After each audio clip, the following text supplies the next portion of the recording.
తెలంగాణ ముఖ్యమంత్రి CM Revanth Reddy assembly వేదికగా ప్రతిపక్ష పార్టీని నిలదీస్తున్నారు.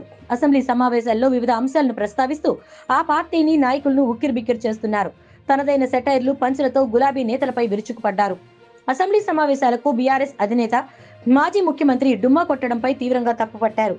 కేసీఆర్ ఉద్దేశించి ఆసక్తికర వ్యాఖ్యలు చేశారు. అసెంబ్లీలో కృష్ణా జలాలపై చర్చ జరుగుతూ ఉండగా ప్రధాన ప్రతిపక్ష నేత కేసీఆర్ చర్చలో పాల్గొనకుండా ఫామ్ హౌస్ కి పరిమితమయ్యారని రేవంత్ ఆరోపించారు. కృష్ణా జలాలపైనే దక్షిణ తెలంగాణ ఆధారపడి ఉందన్నారు.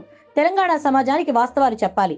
ప్రాజెక్టులను కేంద్ర ప్రభుత్వానికి అప్పగించవద్దని, తెలంగాణకు 68% కృష్ణా జలాలు ఇవ్వాలని ప్రత్యేక తీర్మానం ప్రవేశపెట్టినప్పుడు ప్రధాన ప్రతిపక్ష నేత హుందాగా సభకొచ్చి మద్దతు తెలిపి ఉండాల్సింది. తెలంగాణ హక్కుల కోసం, తెలంగాణ నీటి కోసం ఒకే మాటపై నిలబడతామని సీఎం రేవంత్ అన్నారు. గత ఎన్నికల్లో కరీంనగర్ ప్రజలు కేసీఆర్ ని తరిమి కొట్టడంతో అక్కడి నుండి పారిపోయి పాలమూరు జిల్లాకు వలస వెళ్లారని, మహబూబ్ నగర్ ఎంపీగా గెలిపించారని బీఆర్ఎస్ అధినేత కేసీఆర్ ను ఉద్దేశించి రేవంత్ అన్నారు. మరోవైపు కృష్ణా జలాలపై చర్చ సందర్భంగా హరీష్ రావు వ్యాఖ్యలపై సీఎం రేవంత్ రెడ్డి స్పందించారు. అసెంబ్లీలో హరీష్ రావు పచ్చి అబద్దాలు చెప్పారు.